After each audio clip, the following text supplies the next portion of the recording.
Hello everyone and welcome back to another stream. Today we are back in XPlane 12.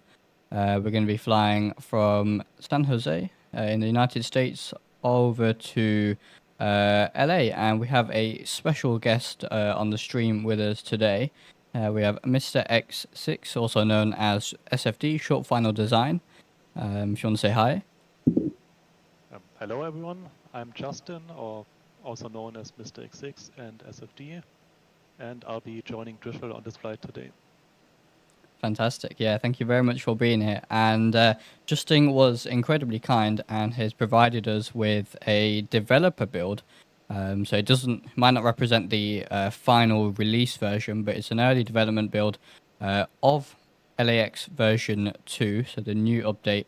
It'll be updated for XP12 and all that good stuff. It's really fantastic. I had a look at it earlier, and so when we land in LA, we can show that off to you guys as well.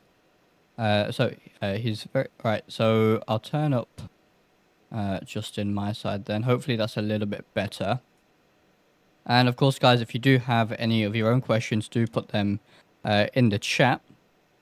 So I'm going to quickly brief the route for you guys, and then we'll get started here. So if I bring up Navigraph, and as you can see, we are here in San Jose, another scenery, fantastic scenery from Justin. I did review it for xplanereviews.com.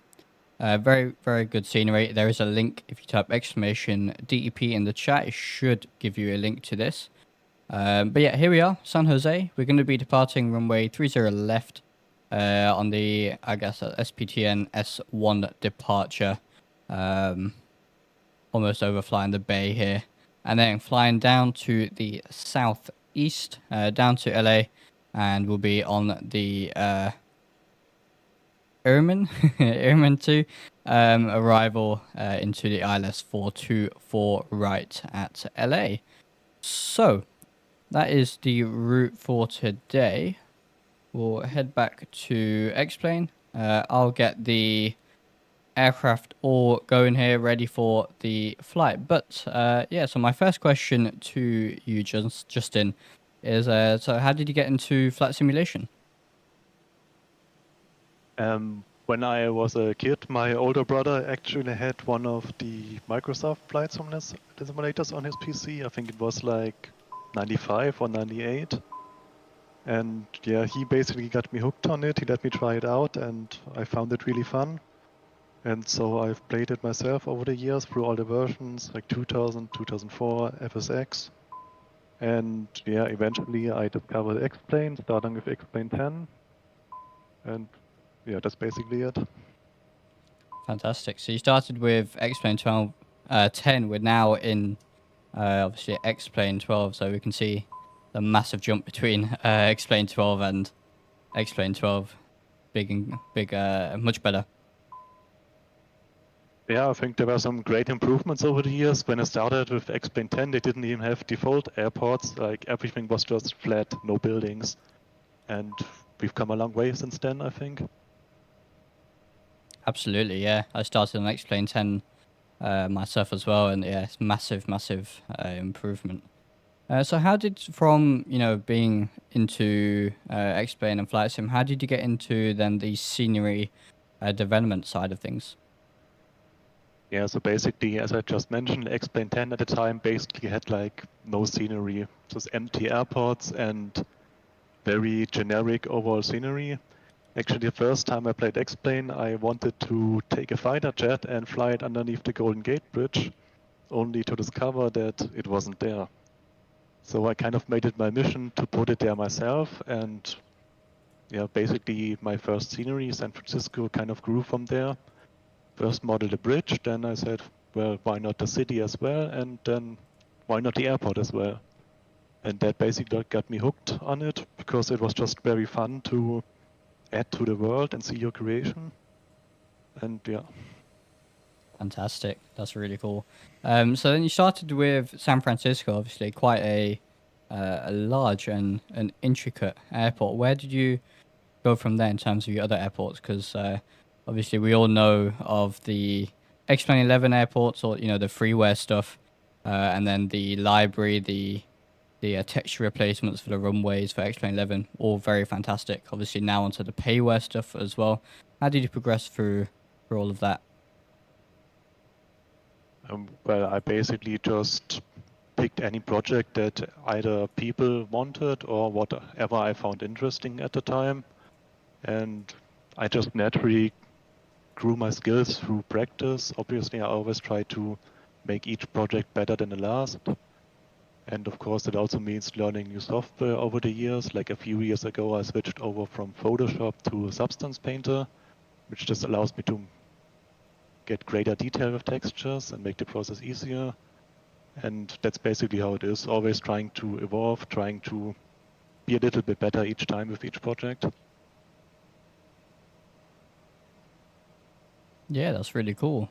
So, I know Substance Painter is quite popular among scenery developers as opposed to Photoshop, it seems.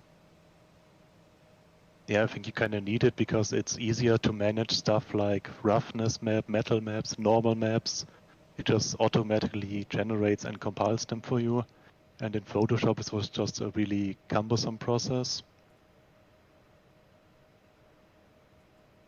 Yeah. So, in terms of potentially sort of future projects, is there anything that you can share with us?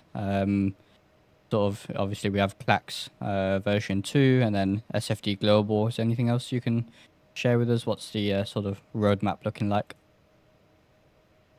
Well, I actually haven't really decided myself yet the exact order, but of course, as you mentioned, the LAX update is my first priority at the moment, trying to get that out as soon as possible. Then, of course, SFD Global, also something that a lot of people are looking forward to.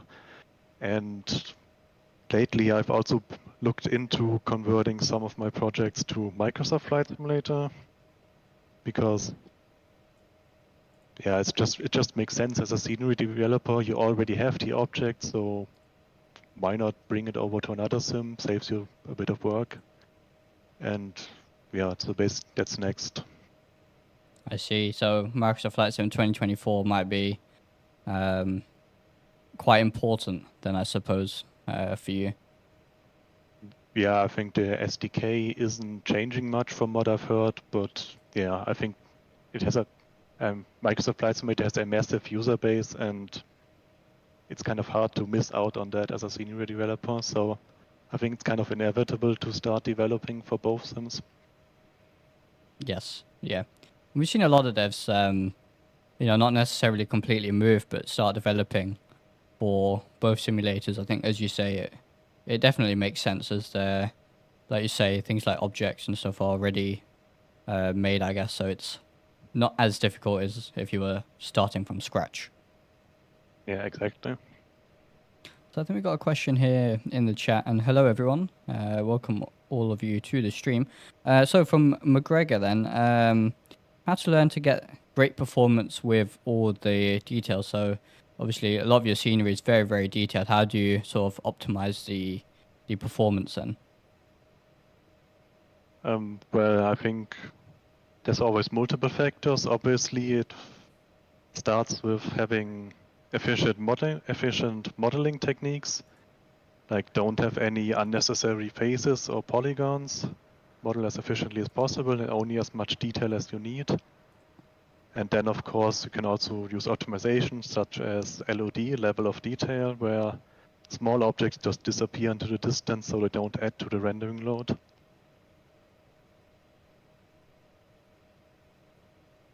I see, and those are, I guess, why a lot of your sceneries are very, very well performing, especially SFD Munich. That was the first one of your payware sceneries I got, and I saw the detail and thought, oh, this might be a bit hard on my computer, but to my surprise, it performed almost, if not better than the default. It's just, fantastic. Well, Munich is kind of unfair because there's like nothing around it. It's like in the middle of the country. There's only fields around, no city. LAX is a bit more difficult because obviously there's all the autogen around it that you also have to render. But yeah, I always try to optimize as much as possible. That's really good. Yeah, fantastic. And another question from Cold Access. I can see your comments as well. So he's asking, is making the scenery hard because he would like to potentially start scenery development? Well, that kind of depends on what you mean. Of course, it's very easy to get started. You can find tutorials for XPlane scenery editor, called World Editor, and just start making like Lego brick airports using default assets or one of the many available freeware libraries. And then you can also try starting making your own object, which is a bit more complicated. There's certainly a learning curve to be had, but yeah, I think there's a lot of tutorials out there, and it's not hard to get started, but of course it's hard to really master it. But if you're interested, I say just give it a try. That's how I started out.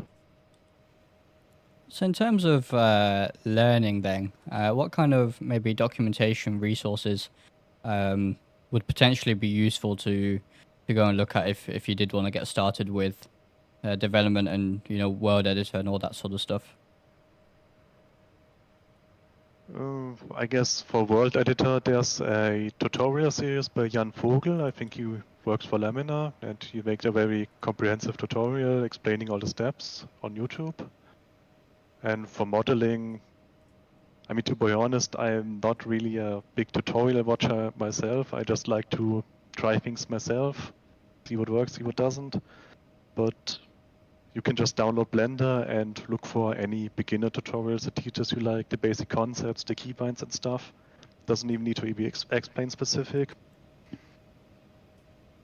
Right, I see. Yeah, I've seen some of those tutorials. They're definitely quite useful. As WED is one of those programs you open up for the first time and you go, oh wow, there's there's a lot going on here. It looks incredibly complex.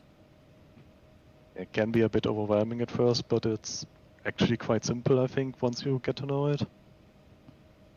Yeah, and I suppose that sort of comes with practice as well, right?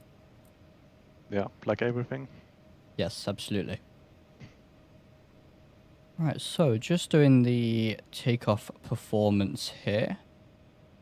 Let's see, QNH 2987, so let's put that in. Nope. 2987, there it is. And all this looks fine. We can probably get away with takeoff 2. And flaps 1 should be fine as well. So let's see what that gives us back. Flying the fantastic X-Craft E190 today, and the in the Alaska livery, because this is a real world flight. I believe they actually fly the E175 in real life, but it's a real world route from Alaska, hence why I picked it. Hello, HG Sim, welcome. Is MisterX speaking? Yes, absolutely. He is here. If you have any questions, do put them in the chat. So another question I had is, do you do any real world flying or anything like that? No, I myself don't have a pilot's license, but both my parents are private pilots, and I sometimes accompany them on trips, and they sometimes let me take over for a bit doing cruise flight. Oh, fantastic! Have you ever thought about maybe getting a private license?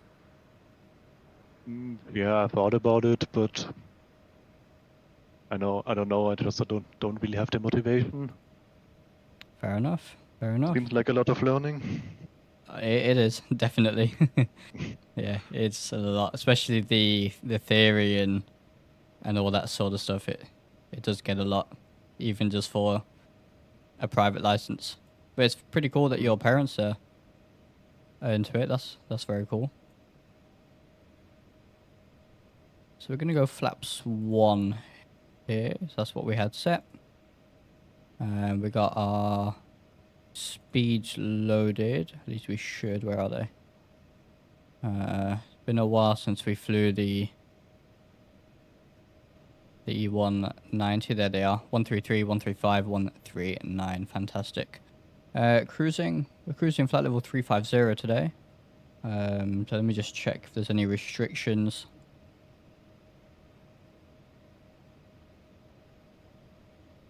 Hey, Paul Shorts, welcome. Why not use VR? You mean virtual reality? I don't have a VR headset. This KLAX V2 works for XPlane 11. Okay, so that's a good question. Will the new version of LAX work in XPlane 11 as well? Yes, there's going to be an XP12 11 version. I personally don't use it anymore, but I already promised that the update will be for XP12 11 as well, so I gotta keep that. I'm sure a lot of people will be happy to hear that. I know there's a lot of people that still do use XPlane 11 due to various issues in XPlane 12 still.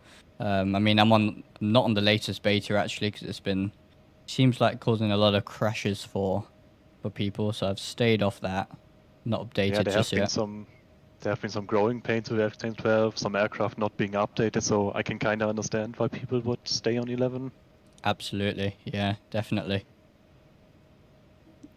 Definitely got to support all XPlane 12 developers. Too many are doing stuff on Microsoft Flight Sim, but XPlane 12, it's far and few in between, relatively speaking. The hobbyists, yeah, absolutely. I mean, XPlane 12 developers, XPlane without its developers, both payware and freeware, wouldn't really be where it is today. And just in your freeware XPlane 11 sceneries, they have hundreds of thousands of downloads, and the library, that's actually something else I wanted to ask you about your library. I mean, there must be thousands of custom sceneries on the York that uses your library, so that's just an incredibly useful tool, and it's still being updated. Yeah, it's very great to see the community make good use of it, and yeah, that's what it's made for. Basically, my contribution to the community is a way of giving back to people, and it's nice to see that it's useful. and I'm sure there's going to be more updates in the future. I just haven't gotten really around to it, but we'll see. I think there's a lot of cool stuff that I could add for my latest sceneries. Yeah, I saw. I think did the last update bring these lower jetways that we have here in San Jose with Ground the to cockpit. new Tow is numbers as driving well up. on the jetway. Oh, yeah, I'll have to see about that. Like right now, the San Jose just uses unique objects for each gate. Maybe I can make it like generic. For example, you have a first digit object, a second digit object, and so on, that you can just puzzle together any number. Or for example, A and B gates, if that's a thing at some airports. Ah, okay, I see. I see.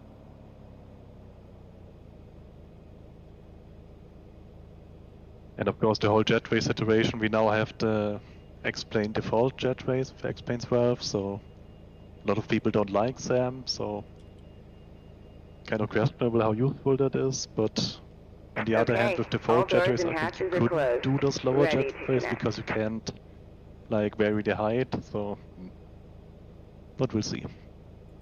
Yeah. Very cool. I think there's another question here. Is there going to be a payware KPHX? Not planned at the moment. I've thought about it a few times, but of course there's also the Nimbus version, so I don't know if they want to do a new one, and I try to avoid like infighting between X-plane developers because the market's small enough. So yeah, I don't know. Okay. Fantastic. All right, so we're just getting ready for the Tow pushback here. connected and bypass pin inserted. Release parking brake. And looks like they're ready to go. So we got rid of all the ground services here, hopefully. And they're all gone. Should be ready for the pushback now. So let's see. Beacon can go on.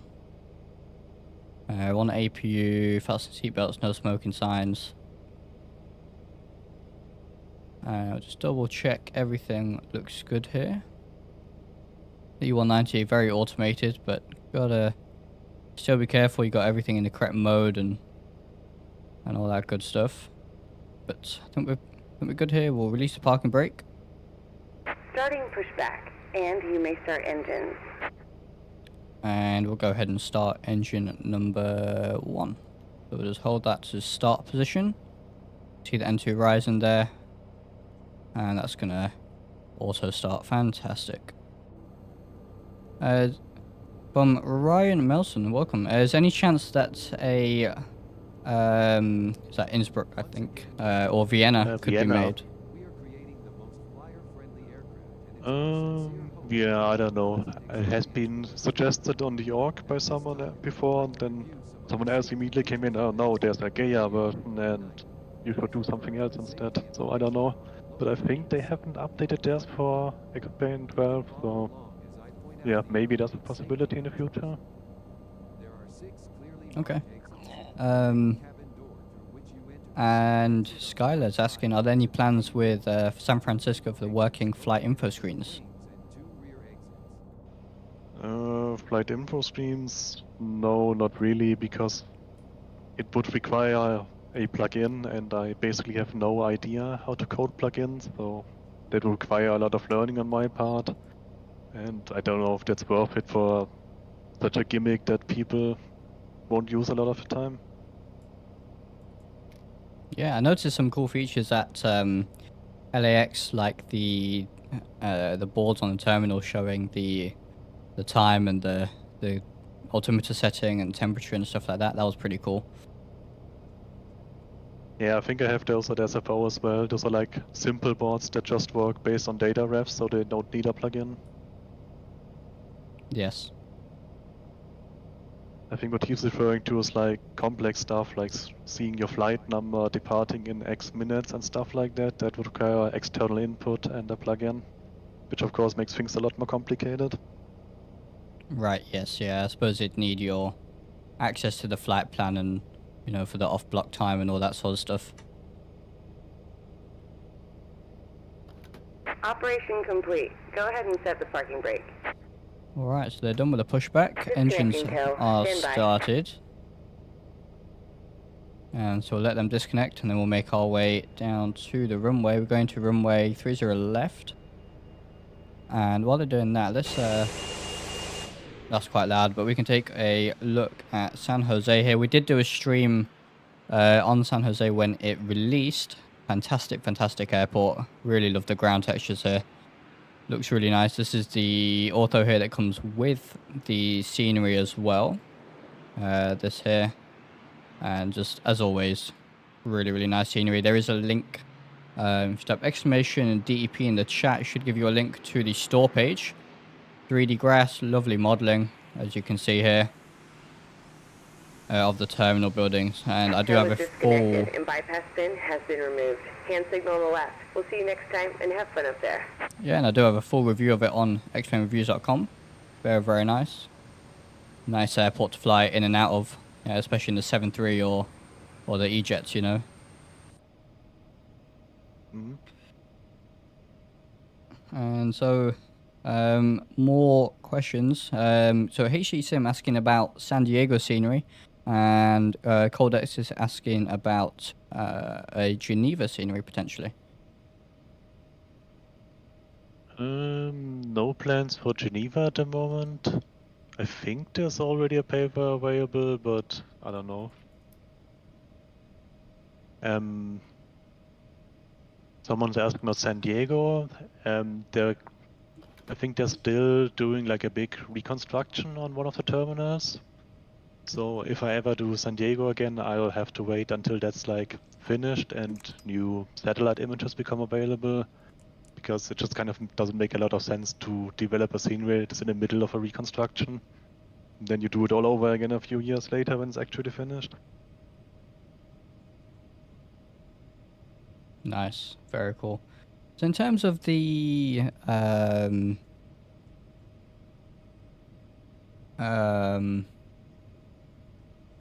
SFD global update, what's that going to bring then? So there's going to be two parts. The first one is free for everyone. It's just a simple like XP12 compatibility update, like seasonal textures. Just textures improved a bit, adding 3D trees to AutoGen and that kind of stuff. And then I've also been working a bit on a new version that's going to be OSM based, like real building footprints, different kinds of buildings that don't exist in the default scenery. And I still haven't really decided how I'm gonna publish that, if it's going to be limited to countries or the whole world, if it's going to be bundled with like Ortho or something. I kind of still need to figure that out, because unlike AutoGen, of course, it's going to be harder to really fit that into the default scenery. So you kind of have to have some kind of Ortho to go along with it. And yeah, that's basically what I'm thinking right now. Do I bundle it with Ortho, like OrbX True Earth, or do I just make the whole world and let the user figure it out themselves? Like Auto Ortho or something? Okay, I see. That sounds very exciting, definitely.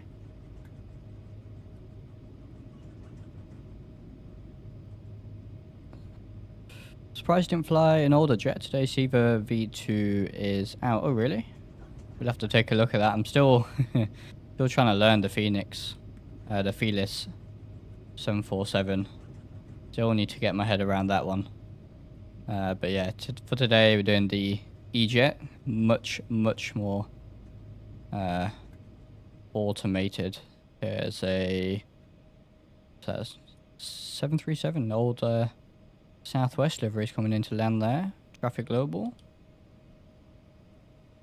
So LAX V2 isn't available right now, HG Sim. We're taking a look at an early developer build when we land.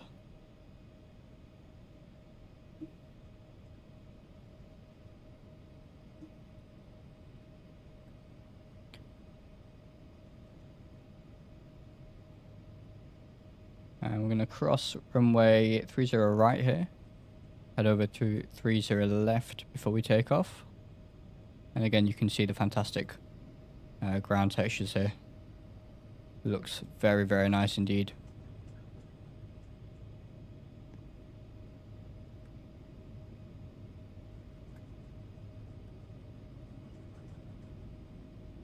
So HGSim is asking, did you model the Ram Stadium on the 25 left approach for LAX? The SoFi Stadium, I have a rough model of it. I don't know if it will make it into the final version. A bit tough to model because of this weird shape, but I'll see what I can do. Okay. Alright, so line up on the runway here and try and remember how to take off in this thing. I'm pretty sure we've got the takeoff mode set. Auto brake RTO, let's get our lights on. And transponder, where's the transponder? It's over here. So TARA, we got our speeds here, 133, 135, 139. And we'll switch to VNAV and nav mode when we take off. So, hey Caleb, welcome. Let's, alright, so let's go. So, spoil them up around 50%, let them stabilize. Alright, and Toga.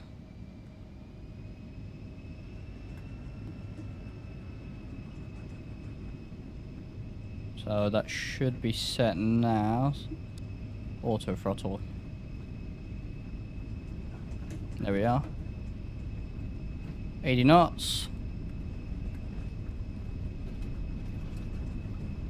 You're using the Mango Studio sound pack today. V1. Rotate V2. Rotate there. Nice smooth rotation. Positive rate, gear up, let's go for a flyby.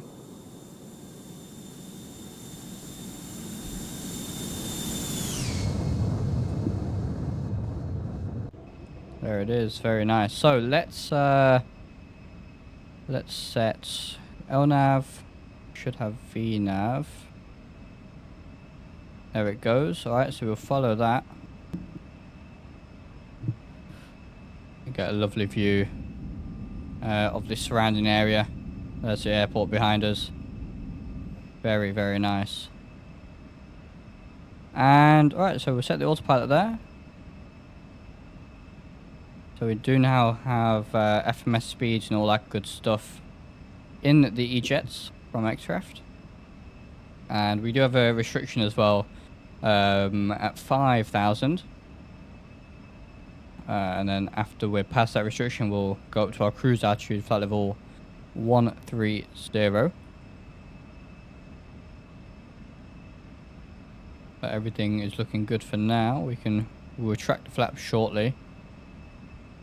I think we are on FMS speed, right? Let's make sure. There it is, there's FMS speed.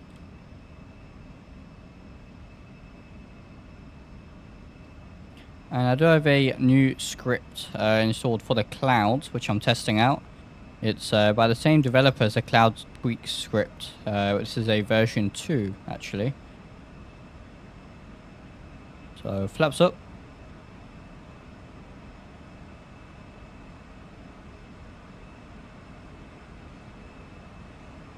High speed. Alright, flap should be up, so... High speed. High speed. Why is it overspeeding? High speed. High speed. High speed. High speed. High speed. Let's just go down to manual High speed for a speed. second. High speed. High speed. Before it starts overspeeding. High speed. High speed. High speed. High speed. There it is. We'll leave it at 220 for now until we ascend a little bit more. But yeah, these clouds look decent.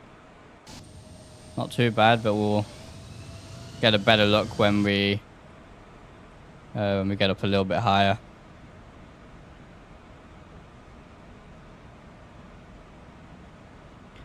Can you put a link to the V2 of the clouds in the description? Absolutely. I will. Let me do that now.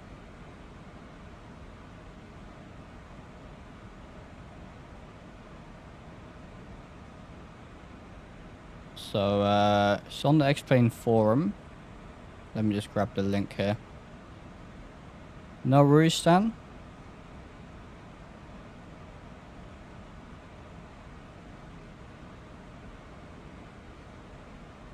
And I'll put that in the chat now. There it is. Fantastic. And let's see, where are we? Just going past that restriction, so let's go up to about level 310 now then. So 31,000 foot here. And right, that should hopefully start the climb. There it is. Fantastic. All right. We can see our vertical profile there as well. Not sure why we got this red tape. Quite low airspeed, but let's see what happens here. I'll leave it at 220 for now. Flaps are up. We don't have speed brakes out or anything, so we shouldn't be overspeeding. But let's see. We'll just monitor it. Hey, the hobbyist just started to run fly with lure, but the clouds better heat scripts, but they are causing the game to flicker / blink white. Do you know why?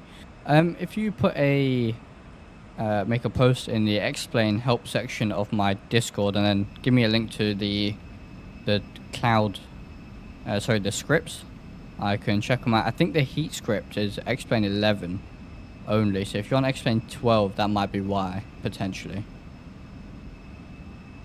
Gonna do Manchester to Leeds. Oh, that's a short flight. Will there be an option to hide the terminal interiors for lower end computers? I presume that's for LAX V2. No, that's not planned at the moment, but I always try to model them as efficiently as possible, so the interior themselves don't have a high poly count, and the benches and people and stuff have a very low LOD value, so they disappear very quickly in the distance. So I think the impact shouldn't be too much. Yeah, and I when I loaded up LAX V2 earlier today, the performance was very good on my PC. I had no, impact when compared to default. So the whole LAX area is pretty hard on the computer anyway, but the actual airport scenery doesn't have an effect on performance, at least for me.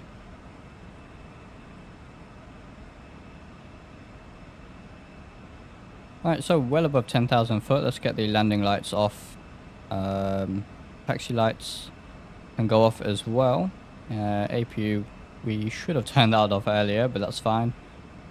So that can go off as well. We're just climbing. Flight time's around about 55 minutes, it should be. And I'm wondering if this is a bug here. I am on the latest beta of the E190, and so I wonder if this is a bug here with the speed tapes, because I really don't think we'd be overspeeding there. And the FMS definitely wants us to go faster. It wants us to do 270, but that's just going to make us overspeed, so we can only do 220 at the moment. I wonder if it's not realizing that the flaps are actually up or something. There it is. Now we can go up to 270. Alright, fantastic.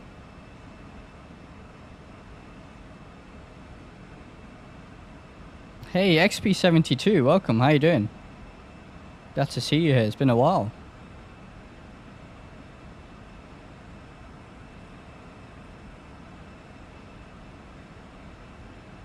Yeah, thanks, Thomas. That seems to have fixed it there. Retracting the flaps again. I guess my Nikon Bravo, because it's on an axis, it wasn't completely registering there. But that's better. Up to speed. We can almost at the transition altitude, so let's go standard on there. Fantastic. And there we are. Have a nice flyby here. As you can see, there's no wind. Lovely. Look at the lovely ortho down there as well. Been busy? Oh, that's good. That's good though.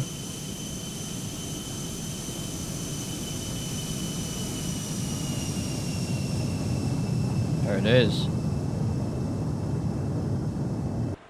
So these clouds actually look pretty nice in my opinion. No graining at all, and no impact on the FPS, so that's good. I'm liking what I'm seeing with the clouds here. Yeah, they look very nice on the distance. Yeah, I stopped using Visual XP. It was great, but having a couple of issues with it. It's not been fully updated, and this Lewis script here, completely free, looks pretty nice in my opinion. Let me know what you guys think in the chat. Yeah, I think Laminar is always changing around stuff with like clouds and graphics, so you have to constantly update those kinds of plugins. Yeah, definitely.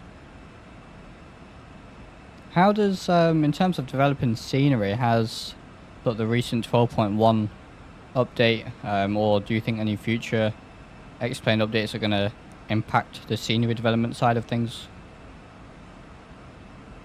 I think they've added a new feature, detail texture, so basically you can have a second texture and a second normal map to add additional detail, which I guess might be useful for something like ground textures.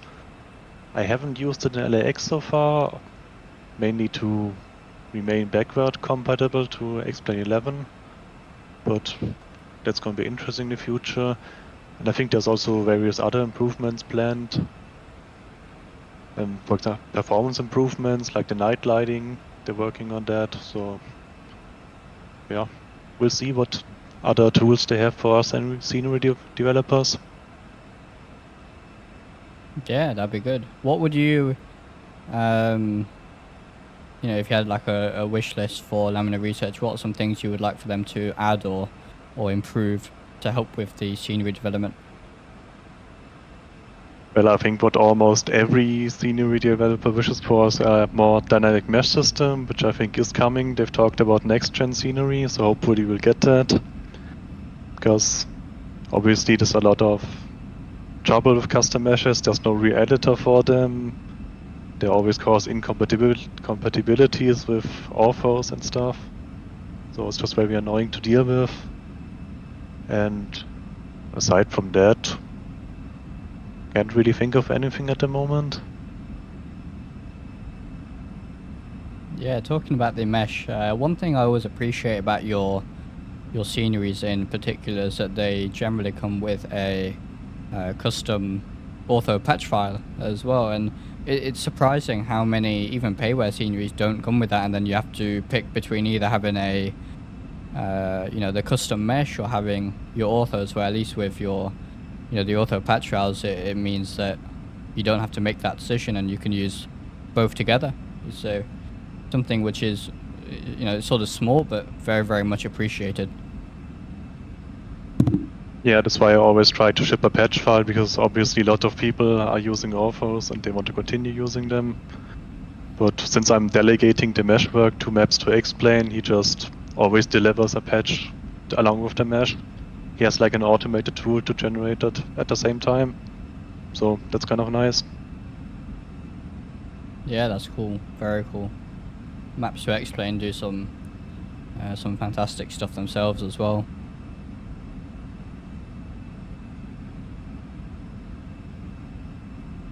McGregor, yeah, definitely, 100%. Visual XP have been quite quiet. The last I heard from them, their update was meant to be coming in mid-January, and we are obviously well past that. So not entirely sure what's going on there. I think the 12.1 update potentially slowed them down a bit. And, you know, we're still getting betas that are somewhat broken and causing issues and all sorts. So I think they're waiting for XPlane to be a bit more stable before releasing their update, I would hope, because at least the water function that they have is a little bit broken at the moment. And some of the atmospheric stuff that they have is obviously with 12.1 it changed, so it doesn't look quite right. Yeah, Skylar, I've got no idea. Might contact them again, see what's happening their side. But I do hope their update comes out soon. I know they posted some development sort of images a couple of months ago, so I know, you know, they're working on it for sure. Just when it releases, I've got no idea really.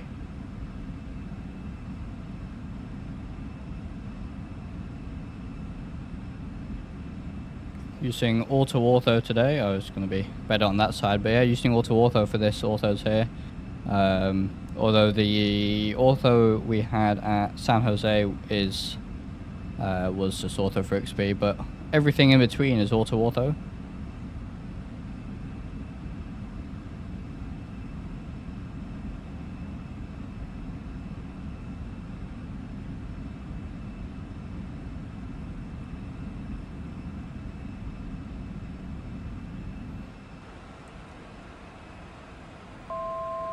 And there's our cruise altitude, flight level 310. A lot earlier than our topper climb, but that's fine.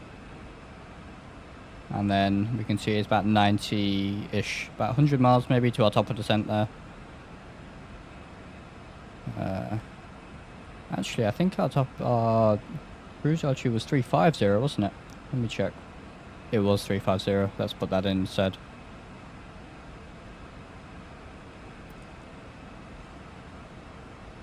There it is. Alright, so we'll go up to our actual cruise altitude now.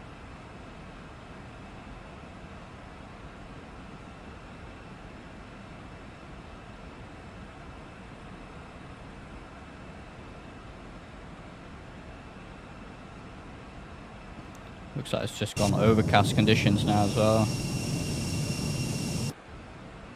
But I do like these clouds so far.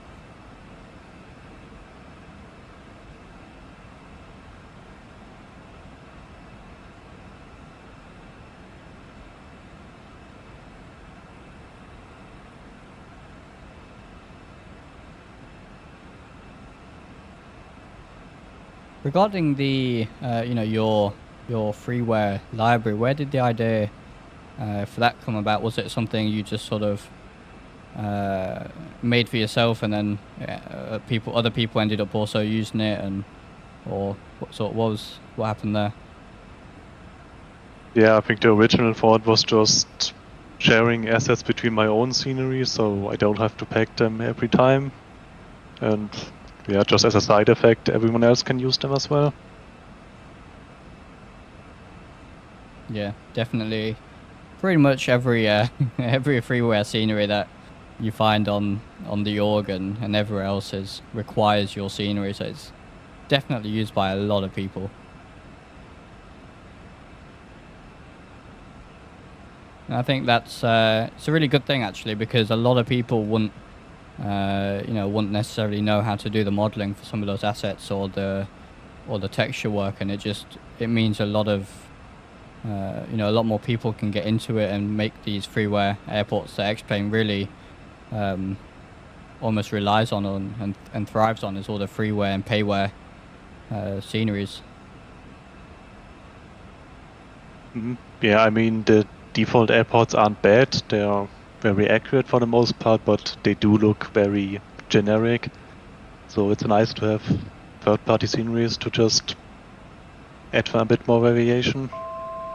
Yes, and of course, yeah, the MisterX library also adds a lot of stuff that you can't find in the default library. For example, like a lot more vehicle options, like fire engines, for example, or airline branded stuff. And it just adds more flair to an airport, which I think is nice.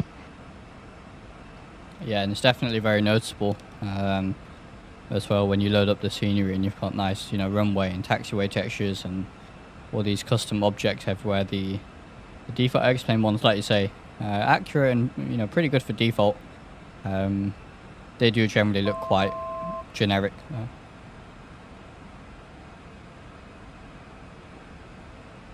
Are you running the latest XP12? I'm not, so I didn't update to the latest beta because I saw a lot of people have been having crashes and all sorts of issues with it. I know Laminar are working on a fix, so they're trying to replicate the issue.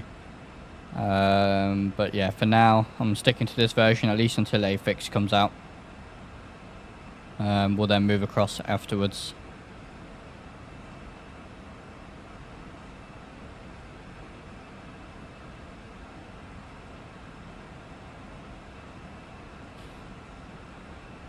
I know a lot of people here are very eager to try out LAX V2 for themselves. So what's the timeline on that maybe, on that releasing? I'm not entirely sure myself. I think most of the stuff, most things are finished, but of course the devil's always in the details. So we'll see. But if nothing unexpected happens, I'd say the time frame is like in 1 to 2 months. Okay, that's good. So at least most likely looking sort of this year then. Yeah, I think definitely this year. Question from Skylar. What is Mr. X's favourite scenery that isn't theirs? Actually a tough question. I mean, I think there are a lot of talented developers, but in particular, I think recently $0 Payware has released a lot of great stuff, like London Heathrow, Soul Engine, and I think their sceneries are extremely well made for freeware. Yeah, other than that, I think OrbX does great stuff, like the True Earth sceneries.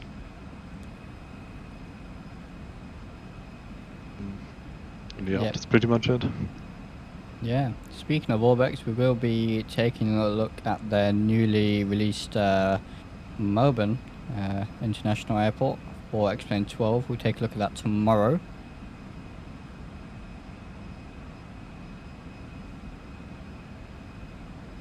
Yeah, $0 payware as well. Fantastic stuff, especially considering it's freeware. Like you say, Seoul, they recently released Heathrow, Anchorage as well. We've got Louisville as well, I believe. So yeah, pretty good stuff. Yeah.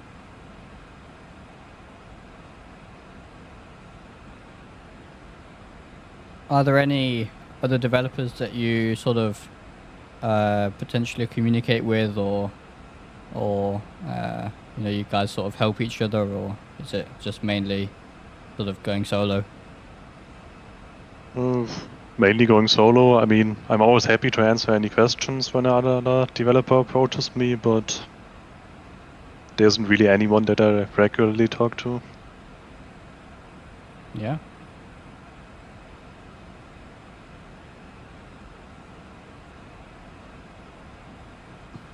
The stream tomorrow probably won't be a long haul. I still got to figure out the route actually. Yeah, it won't be a long haul. It'll be a normal, probably an hour flight roughly, as we always do.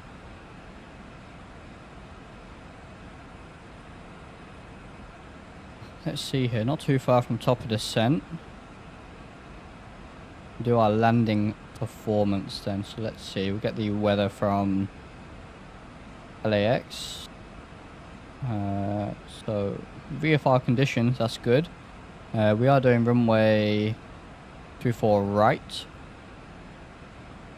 It should be dry. Wind is 260 at 11.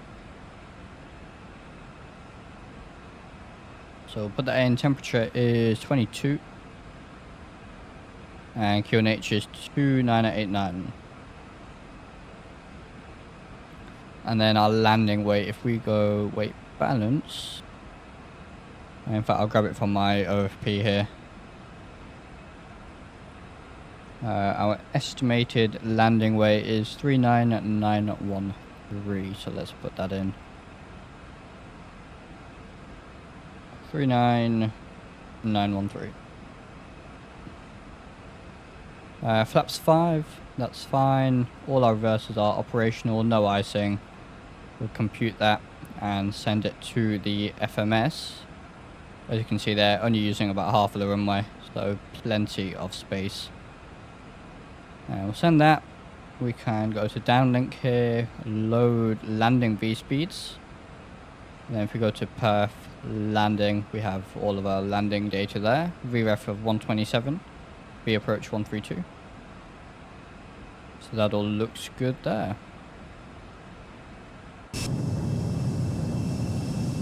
Ortho's looking really nice.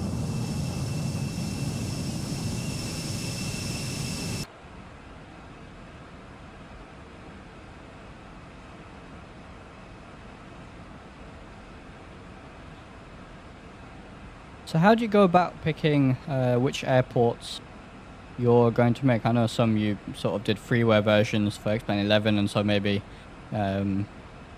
it's not as much work making them than payware, but like Munich was completely new as far as I know. So how do you pick which airports you want to make? Well, I don't really have a fixed system behind it. I just kind of decide on a whim based on what looks interesting to me, what people want, what has no competition, factors like that. Okay. Yeah, I was particularly happy when you announced Munich. Such a great airport, and it's a nice for long hauls as well, especially. Yeah, of course they had the luxury of like developing building an airport from scratch. I think in the 90s or something. So everything's very well organized. Unlike Frankfurt, which is like they gradually build more and more. So it's kind of like a maze. But yeah, I've flown through Munich a few times, and it is a really nice airport as a passenger. Absolutely, yeah. Actually, I think it was only about a week or two after you released Munich last year. I visited there. So I flew from here in the UK to Prague and flew via Frankfurt and then Munich on the way back. Munich, definitely very, very nice airport. Mm. Frankfurt was also nice, but very busy. Yeah. It was just nice to see the Lufthansa A340s. Not seen any of those here in the UK, so that was nice to see. Yeah, I think they're just very rare in general across the world. The 747 also, they're one of the few operators. But yeah, but really nice aircraft. Yeah, Lufthansa has a great fleet of aircraft, they really do.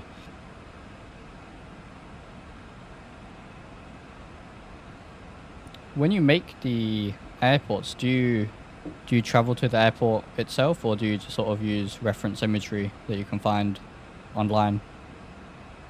I did travel to Munich, but everything else was just based on online images.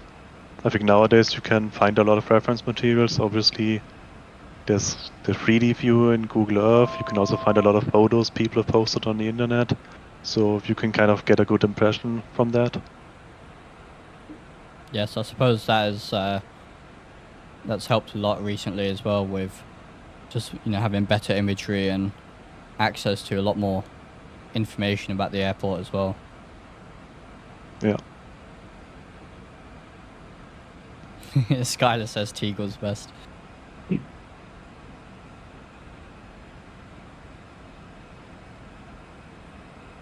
Which airport was your favorite to develop? Which one did you enjoy the most?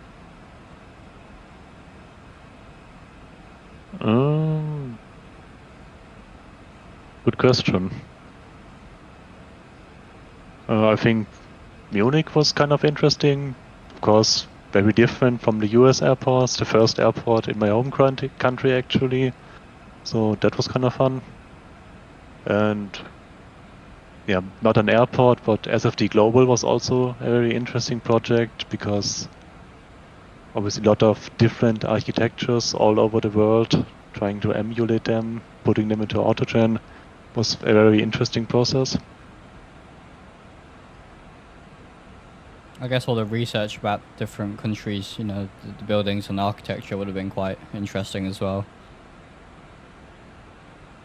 Yeah, of course. SFD Global just a small slice. Of course, there's a lot of regional differences. I think you could make like 100 different regions for Europe alone. There's always these small differences, so I kind of had to distill these large regions into one AutoGen set. So pretty interesting to attempt to do that.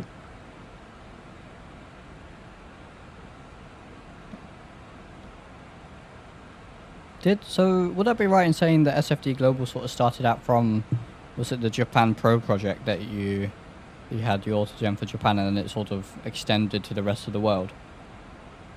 Yeah, that was kind of the starting point. I think it's always nice to have like a freeware project as a test bed to get a feedback, see what works, what doesn't, and yeah, just kind of use it as a prototype. And I think I'm going to use the same process for like the OSM version of SFD Global that I discussed earlier. Just make a small region kind of as a freeware prototype, then hear people's thoughts on it. I see. And in terms of sort of feedback or requests, where would for the viewers, where would be the best place to, you know, put that? I mean, of course, xplane.org forums, you can post in threads there, you can message me directly, you can message or comment on Facebook. Yeah. Yeah. What I've done is I'll put a link in the chat there to your xplane.org page there. Skylar asks, are there any plans for more small airports, but with the surrounding area? I mean, 1 or 2 for sort of Q400s. Not at the moment, but if you have any suggestions, I'm all ears.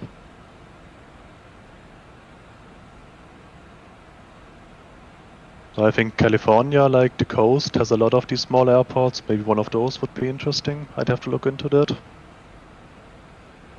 Yeah, definitely around the LA area, there's a lot of all sorts of small sort of executive airports as well. Mm.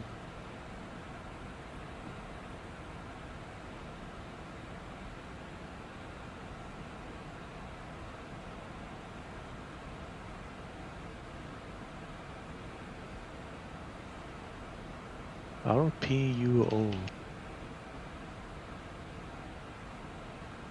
Oh.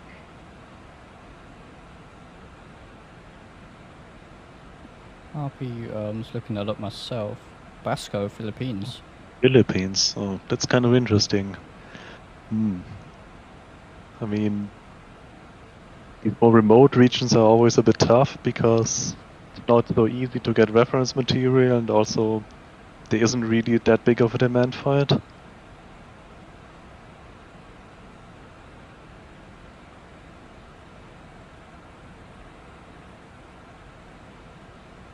So just ascending through flight level 270 here, inbound to LAX.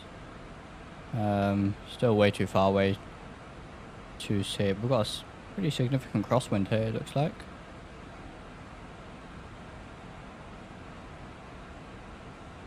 Be a good test, see if the auto ILS tuning will work. I think once it has worked and once it hasn't worked for me so far, so that should hopefully split that. LICJ is another suggestion there from McGregor.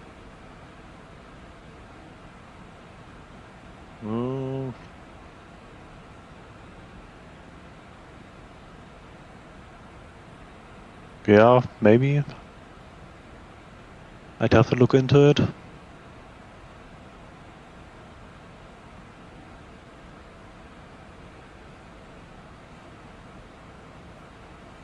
Outside of flight sim, do you have any other sort of hobbies that you like to get away from flight sim?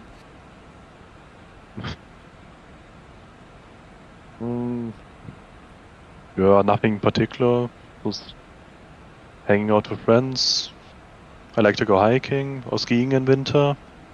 I live in the south of Germany, so the German Alps are really close. So, yeah. I like going hiking and skiing there. Yeah. It's a beautiful area, those. The Alps. Really very cool. Yeah, definitely. JT Motorsports. Yeah, I am using a cloud on it. It's the cloud enhancement script on the forums version 2. I put a link to it in the chat earlier. So if you scroll up, you might be able to find it up there. Yep, I'm just testing out today, seeing if I like it or not. The first flight with it, actually.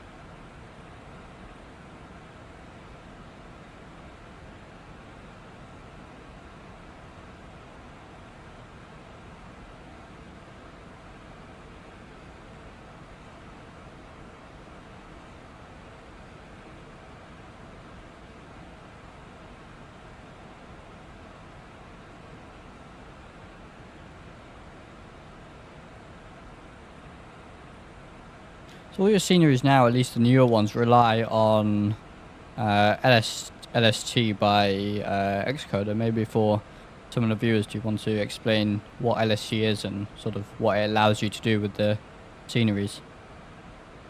Yeah, so LST is basically like the old ground traffic plugin, if anyone remembers that.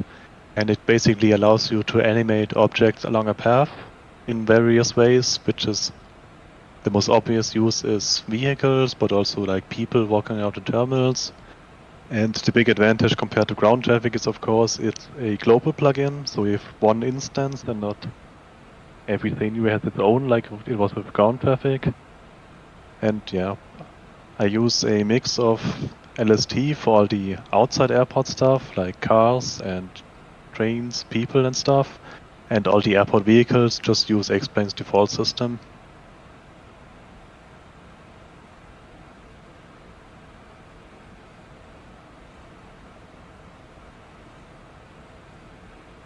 And yeah, I think the cool thing about LST is that it also allows you to do some advanced stuff that wasn't possible in ground traffic. You can, for example, vary the speed between different waypoints, so cars can come from the highway at high speed and then slow down in the terminal area.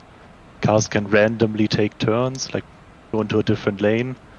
And yeah, it's a really cool plugin, very complex, and of course very nice from Xcoder that he offers it for free to every developer. And yeah, LAX will also make good use of it. Yeah, it's definitely one of the great things about the XPlane community is how, certain things are very much shared amongst other developers, and I mean anyone can download LST and the dev version, I believe, as well to try out for themselves. It's a really great thing and something which I definitely admire about the XPlane development community. Yeah, definitely. I think it's very generous that he offers it for free, and he's also very quick to respond to any issues that might crop up. I've messaged him a few weeks ago about some issues with trains for LAX, and he fixed them fairly quickly, so it's nice that he's very responsive like that. It's very good to hear, yeah, absolutely. Yeah, Skylar says that, very nice that you don't need 1,000 plugins in the custom scenery folder. I suppose it probably helps a little bit with performance as well if there's, just one instance running rather than multiple. Yeah, and I think at a certain point, XPlane will just refuse to load any more plugins. I think like 256 or something is like the total limit. So yeah, if you have a large custom memory folder, you might actually hit that with enough ground traffic instances. Wow, yeah.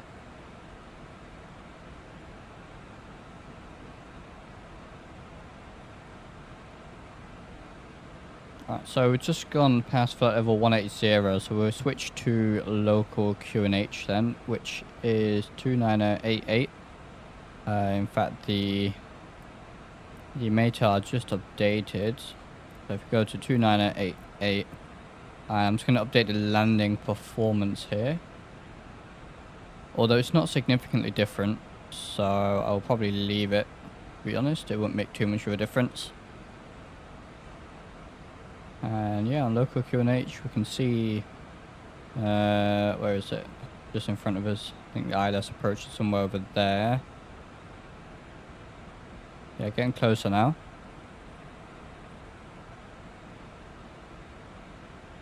Why is there an Alaska livery on the E190?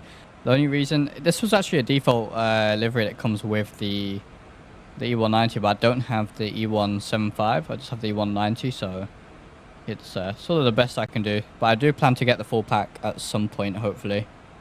They are very, very good aircraft. Definitely enjoy flying them. But yeah, Alaska E190. I don't think they fly them in real world. But yeah, it's the closest we're going to get today. Get all our lights back on.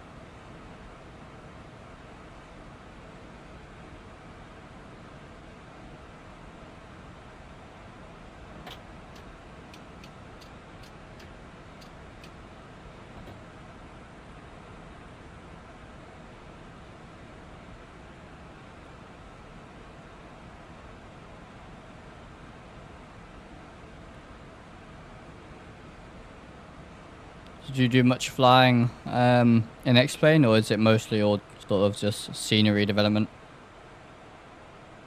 It's mostly development for me. When you do fly, do you prefer GA or airliners? Usually airliners.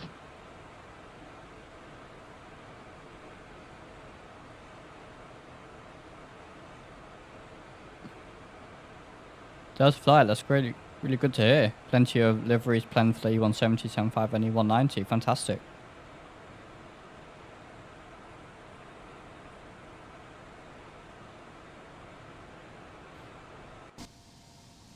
Go for a slow flyby here.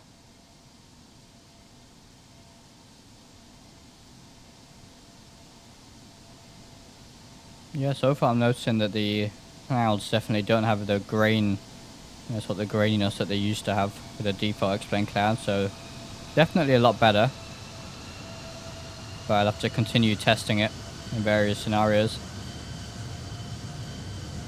I've always noticed here, the orthos in California look fantastic. This is Bing Auto here. Looks very, very nice. Yeah, I think especially with all these mountains, that's where the strength of Alpha lies. That looks very nice. Yeah, definitely. I found that they're more, the orthos here are more consistent in terms of the, you know, the color and stuff as well. Whereas in other areas, there's sometimes you get the, you know, color differential, or they've been taken in different seasons, so you get a, you can see the difference sort of thing. But the ones here in California definitely look quite nice. Mm-hmm. Yeah, probably helps that there's a lot of populated areas, so those tend to be higher quality. Absolutely, yeah.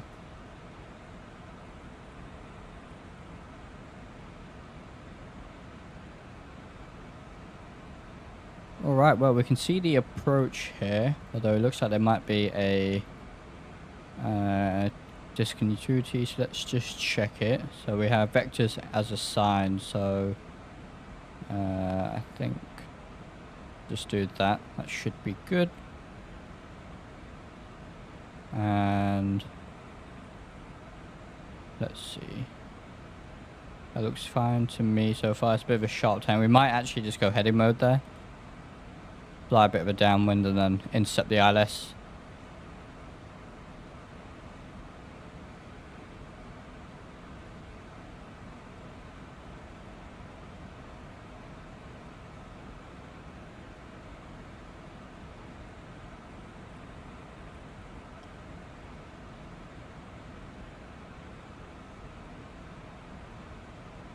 So you said you were looking into some of the Microsoft Flight Sim development side. How does the senior development differ from X-Plane and Microsoft Flight Sim? Well, the editor is a lot different. So X-Plane has like World Editor as an external program, and the Microsoft Flight Simulator is actually just load up the game and then go into developer mode.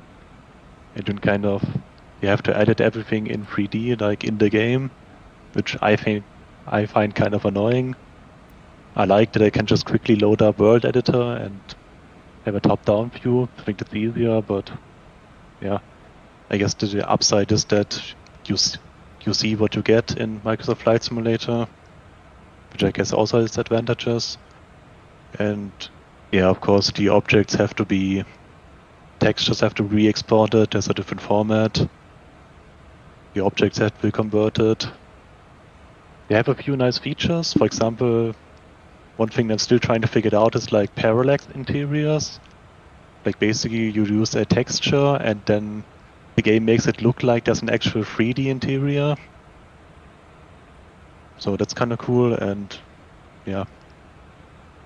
Ah, that's cool. So it uses like a 2D texture and changes the perspective as you look around to almost make it seem sort of 3D. Yeah, I think a lot of modern games do that because obviously it's a lot more performance efficient. Yes, yeah. That's pretty cool. Never knew that. Yeah, you'll have to look out for it next time you play Microsoft Flight Sim. I think it's probably used in a lot of like secondary buildings, like just office buildings or something, because terminals have actual interiors most of the time. But it is a really convincing effect. Yeah, I'm sure now that I know about it, I might actually notice it next time I check it out. In terms of your Microsoft Flight Sim stuff, is it going to be sort of converting your existing airports like Munich and LAX, SFO to Microsoft Flight Sim, or will it be new airports?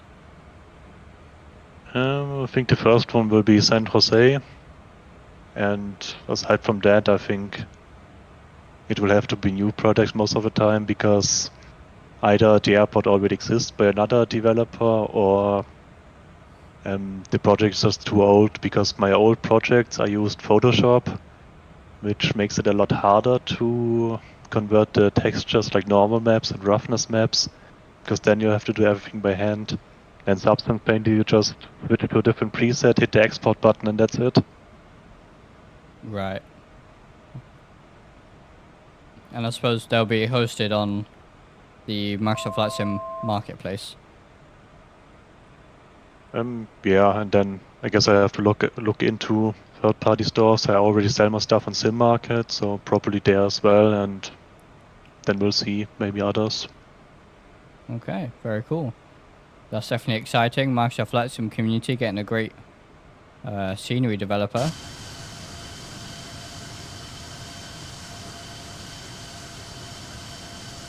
So the reason I don't have ortho for the actual LAX tile here, it's just because I've got the mesh installed as well, which at the moment, like most other meshes, blocks the orthos. But when LAX V2 releases, it will have a patch file, so you can go ahead and make your own ortho with a custom patch file, as we were talking about earlier.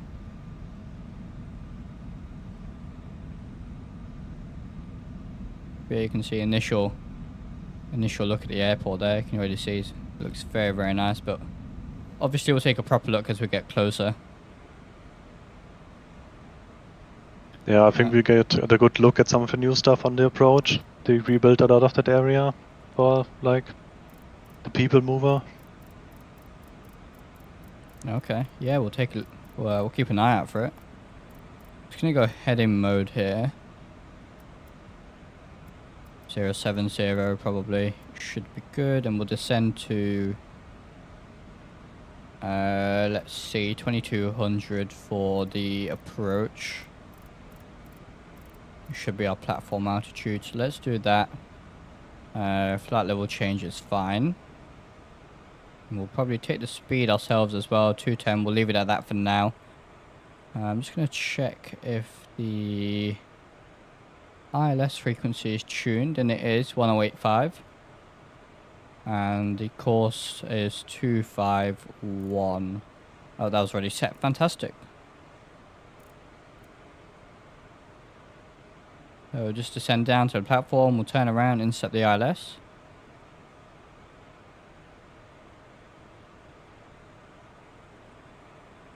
Hey, short final, welcome. Yeah, so he's not leaving XPlane, just expanding to Microsoft Flight Sim. Yeah, absolutely no plans to leave XPlane at the moment. It's just a logical decision. I already have the buildings, the assets, so why not port them over?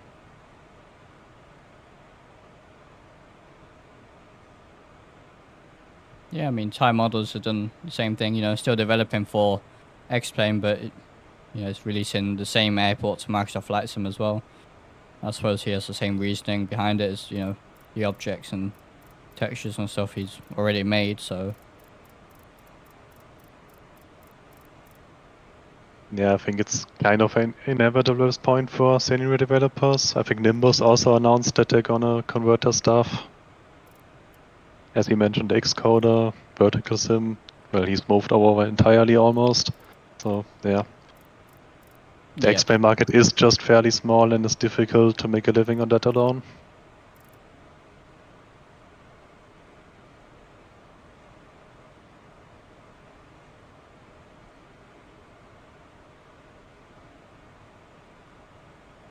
Alright, so turning final here, we can activate the approach mode. There it is. So we should get Right, on LNAV, should get localizer lock in a second, hopefully. There's the airport. Right, speed can go down 180.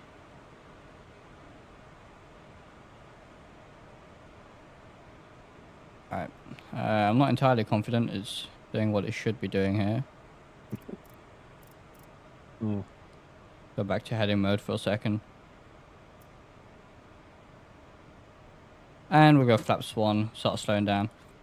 What settings are you using to get all the buildings to show? It's just pretty much max settings here, but rendering distance is down 1. Doesn't make a huge difference visually, but saves on a lot of FPS.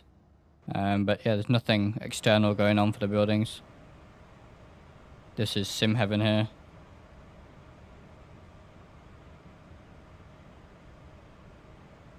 And you know, we'll go down to 180, 160, go flaps 2 as well, start slowing it down. Trying to get back on this localizer here if we can. Direct to Kobe maybe. If it let us do that, which it will. And go back to LNAV now. There it is, nav. So LNAV, Alt. And I'll probably just reset that if we go back to flight plan. Alright. So let's try that intercept again on the localizer.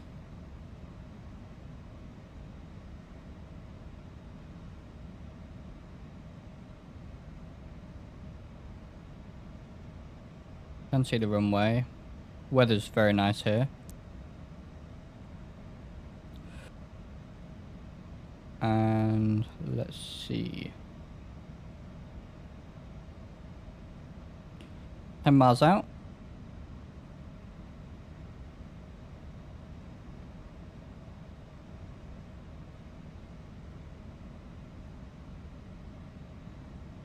So we should still have localizer and glide slope. I think they're armed at least.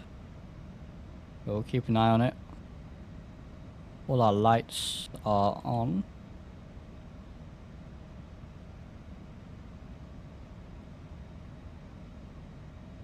Yeah, so now you can start to see the lovely textures here. Of course, they'll look better once we get up close, but they already look good. And alright, so now hopefully it should. There's the localizer. And glide slope capture as well. Alright, perfect. That's a little bit better. Let's go down. Actually, 160 is fine. 8 miles out. We'll slow it down in a second.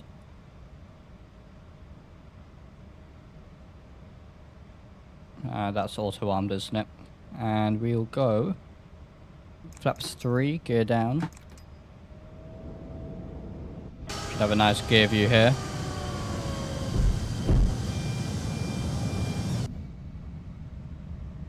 Alright, and what was our final approach speed? If we go to Perth landing, we approach 132, so let's get that set as we slow down here. 132, flaps 4.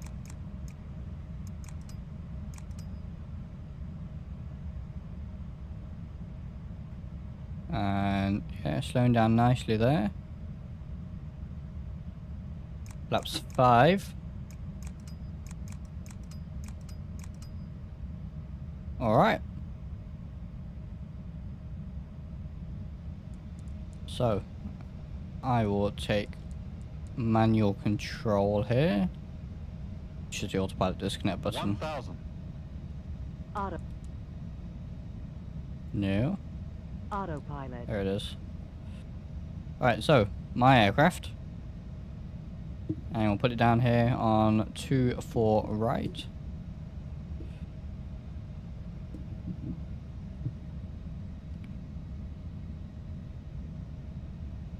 Keep it on the center line on the glide slope. Get some trim in there. There's a bit of a crosswind I can feel actually.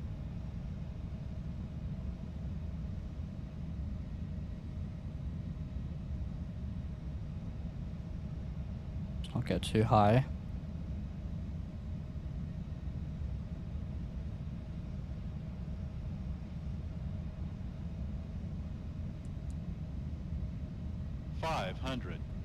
Yeah, hey Nikki, welcome. Are we there yet? Almost, almost.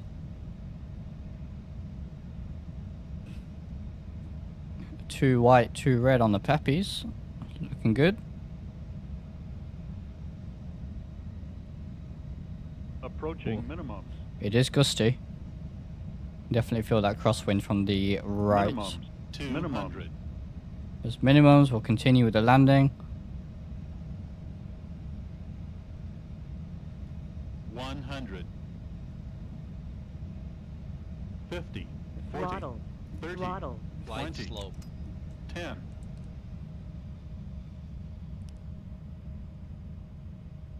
Jeez, that was a floater. All right, slide the nose wheel down. There it is. Reverses. Got plenty of runway here.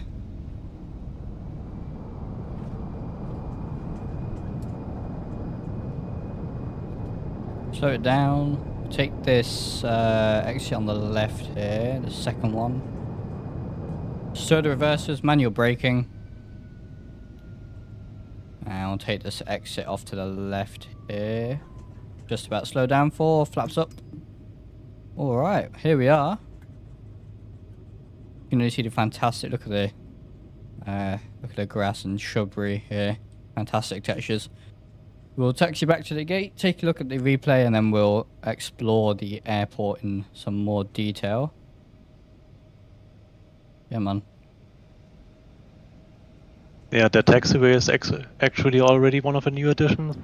These are called the new North Airfield exit taxiways. They've been newly constructed this year. Alright, so this one here is one of the new ones that I'm on right now. Yes. Fantastic. That was lucky, wasn't it? Alright, see the FedEx hangar there, look at that. Looks very, very nice. We'll make a left here. In fact, no, we'll take the second left. And get the APU going as well. There it is. Lights, landing lights off. Strobe light can go off as well. As we taxi back, and we'll get our TCAS back to standby.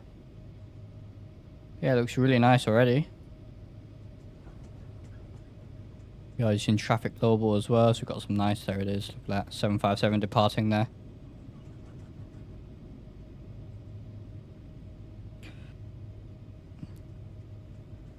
Can we see the night lighting? Yeah, we can, and we can do a low vis as well, absolutely. Thank you very much, Stan.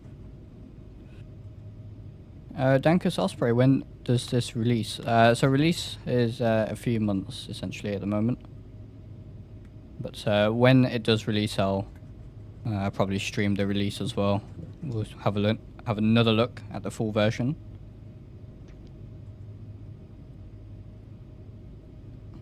Yeah, JT, and of course there's going to be an announcement in the forums once I have a fixed release date. Yes, yeah, that's great. Look at all the big jets there. Let's see, let's actually go in there. Let's try and park there. This thing's gonna look tiny next to these guys, but yeah, that's a brand new midfield concourse. That's part of the international terminal, as you see. Ah, very cool. Yeah. I mean, as we can all see here, look at these textures are just lovely, and the modeling here, very nice. See if we can actually find a gate to park at. There might not actually be one free. There isn't one free. It is busy. There's some over there. What I might do, just for the sake, just for very quickly, is just turn off traffic global for a second here. So we can actually find a parking spot. Is that going to just repopulate them all? It is. So I'll just turn it off while we park up here. And then we'll take a look at the landing, and then we'll take another look at the at the airport. So we're just going to this next one here, 204. JT Motorsports, if you put exclamation specs, that should give you my PC specs. And you can see the VDGS already working there.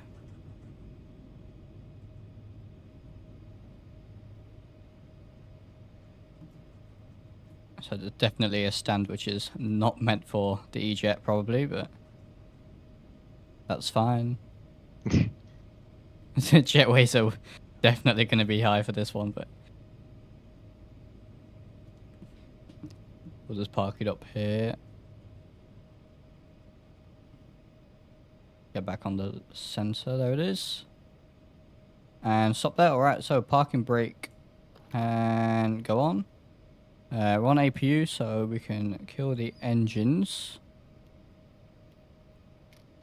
And there it is. Alright, so let me just end the flight on Volanta.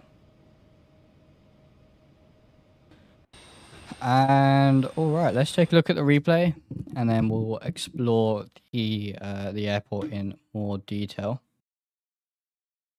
So XPlane 11 version still quite usable right now in XPlane 12 if you disable the mesh so the beach does not flicker. Yeah, I actually, before I got this this version very kindly from Justin, I was still using the freeware XPlane 11 version.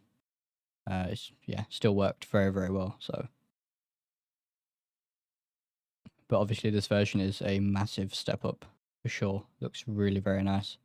So let's go back here.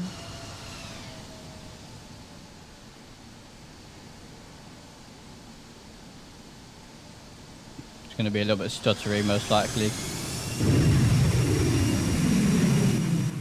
That's incredibly loud. Let me turn that down a little bit. Alright, let's take a look at this. It's landing then.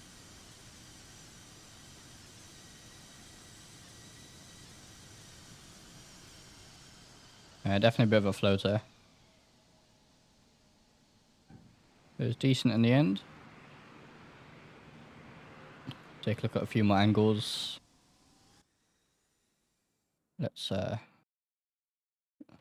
down here with this lovely 3D shrubbery here. Yeah.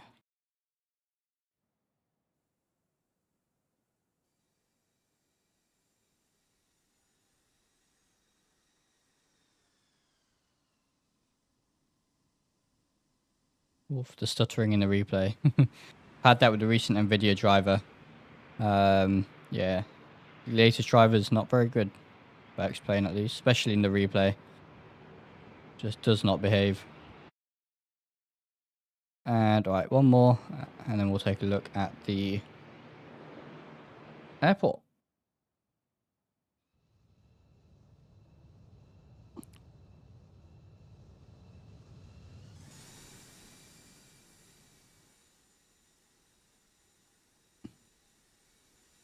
Alright, there it is. You can see the crosswind, look at the crab.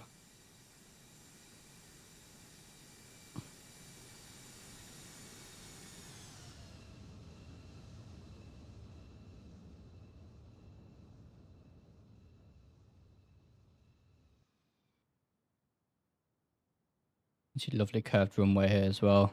The custom mesh comes with the airport. Got a nice tower view as well.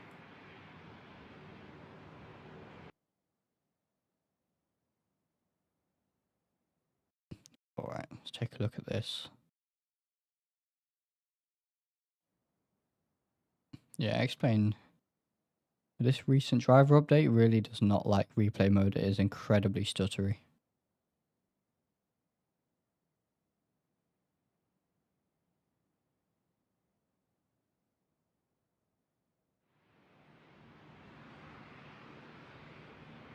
New update for XPlane 12 should fix the crashes. Very good. Glad to hear that.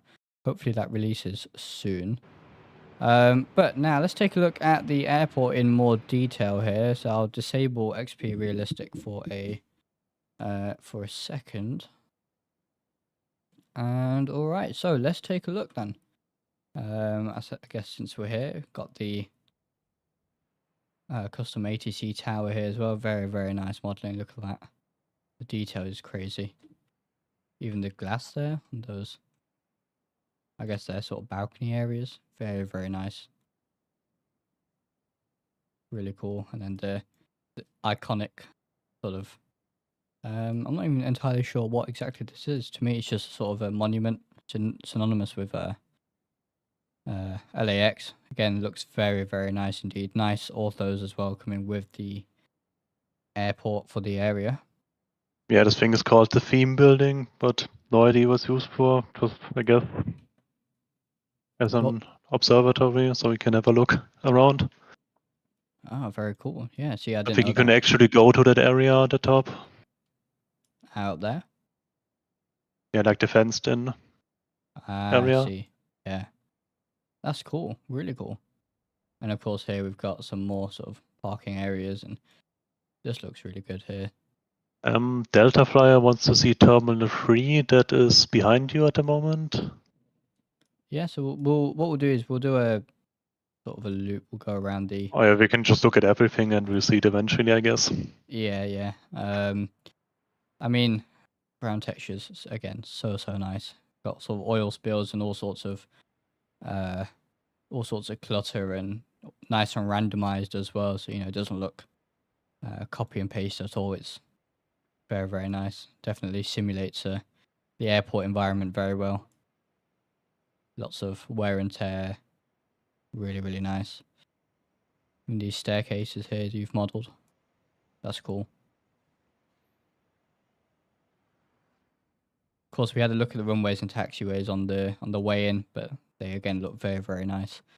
And all the new taxiways are modeled then as well. Very cool. I guess. Yeah, basically all the ground textures have been redone, the markings and the asphalt and stuff. Yeah, very, very cool. Yeah. So, where's terminal? Is this terminal 3 then? Yeah, we've just looked at it. Yeah. So this is, I guess, quite iconic as well for LAX. Quite a recognizable terminal building here. But again, Oh no, that's the international one. Behind that is Terminal 3, the blocky one. That's the Delta terminal. oh, okay, I see. Again, that looks very nice as well. Really cool. All the gate numbers as well here on the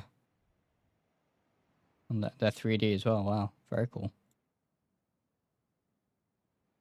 Yeah, just generally just looks very good. Again, pretty good on performance as well. I'm getting 46 here on max FPS in pretty much max graphics settings, at least in LAX, so that's very good. Can't complain about that for sure. Skyler's asking, are the third jetways at the A380 gates configured? Not at the moment. Does Sam I don't know. the integration for that?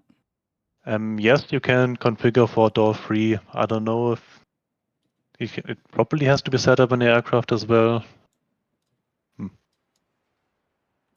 I guess that's not particularly important anyway. We don't have a good Yeah, good that's also kind of A380 my anyway. thought process. Yeah. Hopefully we do get a good A380 at some point though. That'd be a very popular aircraft. Here's what I was talking about earlier with these display boards here, displaying the temperature, the QNH, the time as well. Very, very cool. Was this difficult to do here? It was a lot of work to set up every single digits. So these digits are all individual objects and they're just hidden based on certain conditions. Right. That's, yeah, still very cool to see that. I don't think I've seen that in any other scenery at all. So there is some interior here, as we can see. Looks nice.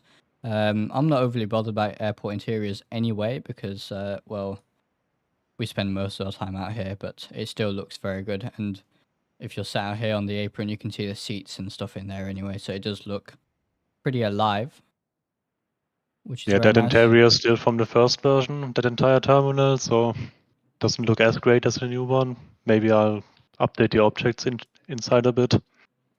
Right, yeah. No, it still looks good. We've got the looks like a ground vehicle here as well. They got these all over the place, which is cool. they're driving around doing their thing. I guess is that the default XPlane system? Rob? Yeah, that's the default system, but with custom objects. Yeah, very cool. I guess if you can utilize the default system, then that's good. Requires less sort of plugins and. But yeah, it looks very good, this area. We can continue over here. Again, also looks very, very good. All the ground textures, all the modeling. Very, very nice indeed. Skylar is asking about aircraft disappearing behind the glass. I think they fixed that in X-Plane 12, but I'm also not using glass on the interior, so it's basically just one way, because the rendering always gets a bit weird when you look through a semi-transparent object. So just don't put a glass object on the inside, so you will be able to see your aircraft. There it is, yeah. That's going to make some nice screenshots. Definitely. Yeah, you can see it there. Very, very nice. Yeah, again, over here, very nice textures. Just looks fantastic, really. Very, very nice. All the, I think something that is also very much appreciated is when you put the time and effort into putting these, where I guess they've done, repair work and patch work, and it looks slightly different, and that's all been implemented with these very nice sort of tar lines as well. Makes a massive difference, in my opinion. And moving on, then we have, I guess this is more of a cargo sort of area over here. A Delta sort of hangar there, some Delta carts and stuff. But very good. This is something that we always like seeing, is these custom airline carts and stuff. Makes it feel like you're really in the US, at LA. Definitely helps. Got tunnel as well, very nice. That's a custom mesh at work. And then United hangar. This looks fantastic. This looks really cool here. Very, very nice. Yeah, not completely finished, but yeah. Yeah, again, I'll reiterate, it is an early dev build, so it doesn't necessarily represent the final build of the scenery, obviously, just in that there is still a bit more work to be done, but it's looking very, very good, even for an early development build. Really, really nice. Right now there are no plans for animated hangars, because right now SAM is broken in X-Plane 12. Not a lot of people use it, so I don't feel like it's worth the effort to put into that. Yeah, unfortunately, nice. OpenSAM doesn't emulate that. Yeah, I was just going to say, it'd be nice if OpenSAM adds that functionality so we don't, lose it. But it's a shame that SAM is seemingly abandoned now, but at least we have OpenSAM to fill that gap, sort of. Really? OpenSAM does have the function? Someone in chat says it does. Even I didn't know that. Well. Oh, I'll have to look into that, yeah. Maybe I could add animations. I thought it didn't. Bug the dev to add it, tested with SFO. Oh, cool. Oh, that's nice. The dev is very handy. A very, very good developer for OpenSAM. Every time I've had an issue, he responds very, very quickly as well. Yeah, that's great news. San Jose also has a lot of animated hangars that you can now use. Yeah, it'd be a pretty cool feature for sure if that can be added with OpenSAM. I think it should just take the values on the SAM file, right? So it just works out of the box. At least that would be my guess. I'll have to test it at some point then, I guess. Lufthansa cargo, all this cargo areas, again, looking very, very nice. Plenty of clutter. All nice, random. Does look very, very good indeed. I suppose if you know LAX very well in the real world, then you'll be able to see just how accurate it is as well. Singapore Airlines cargo, look at that. Modeling on that building is just fantastic. And Korean Air cargo as well. Really nice. whole airport looks very nice. We've got the 3D shrubbery as well, as we had a look at earlier. And then over here, I wanted to show you what clouds are you using. I'm using a cloud script. There's a link in the chat earlier on, which I put in. It's a fly with Lua script, freeware. But yeah, it does look nice. I'm quite liking the clouds. Over here, got more, bushes, shrubbery. It's all seemingly matched with the orthos as well, so that looks fantastic.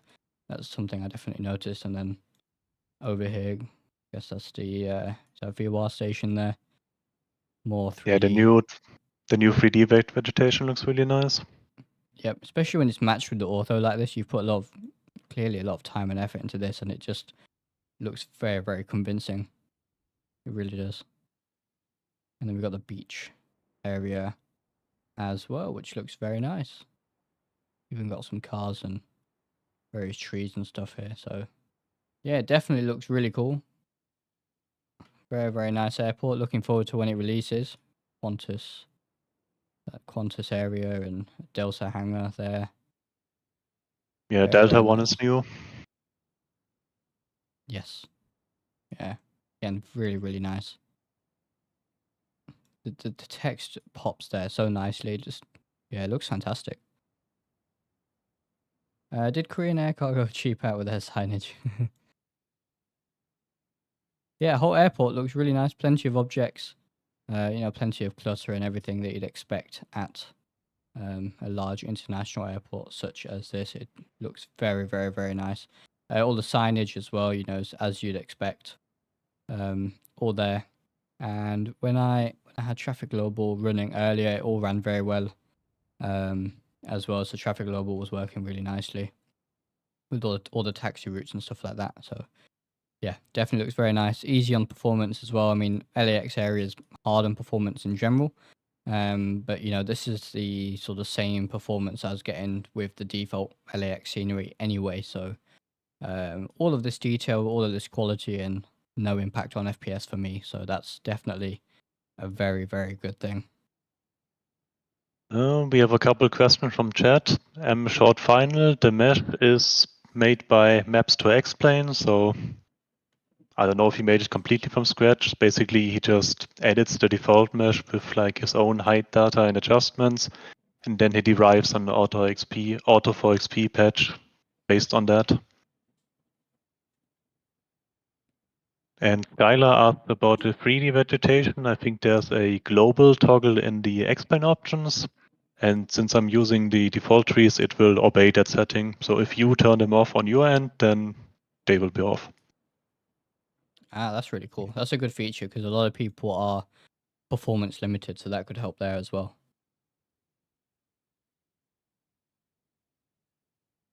Can we see every terminal one by one?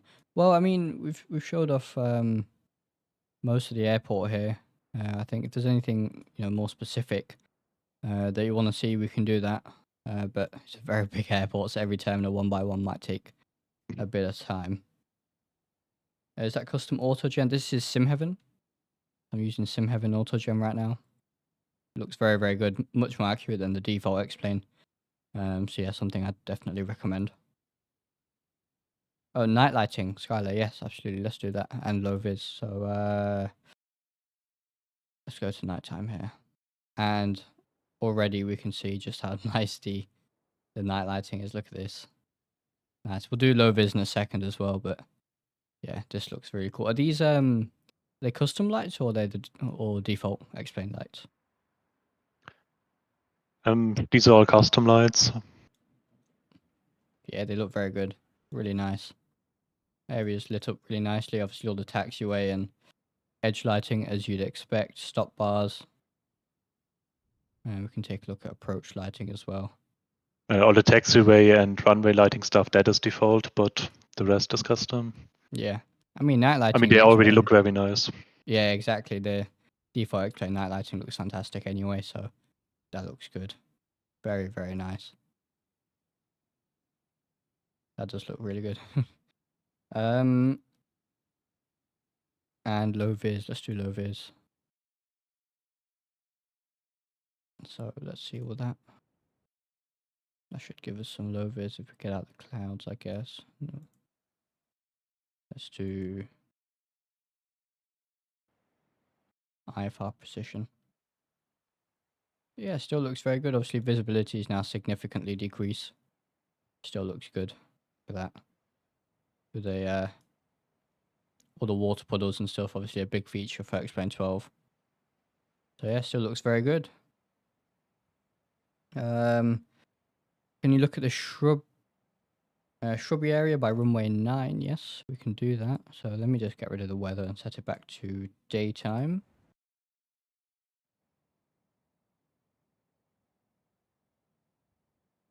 And alright, so let's head over here.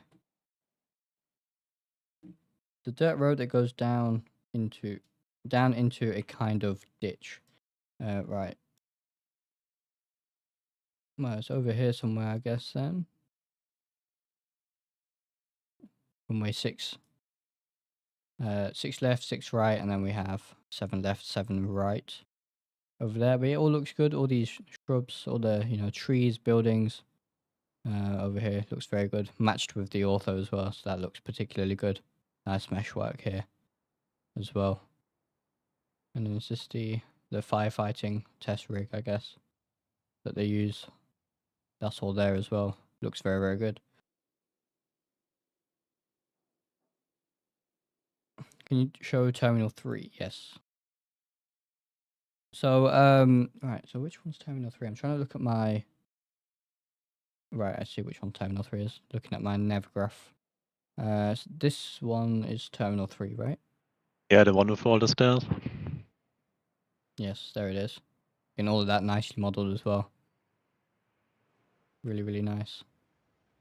All the clutter, got cones and chocks and various airport vehicles. And we do have a interior as well. We've got 3D people in here. It looks really nice. Look at this. Yeah, obviously still missing a bit of texturing, but yeah. Yeah, I mean, it already looks very good, so... Imagine taking a screenshot out there with an aircraft part there. Looks very nice indeed. Is it tested with the volumetric lighting? Not expecting compatibility, but it looks cool. I think you can... No, I didn't test it. I'm sure it will hopefully work, but yeah, it's not native in XPlane anyway yet, volumetric lighting, so I think you can do it by editing some data refs or something. But that'll look cool, definitely. Yeah, but all the lighting definitions are like built in XPlane, so it should properly work. Yeah. So under the approach lights, short 7 right.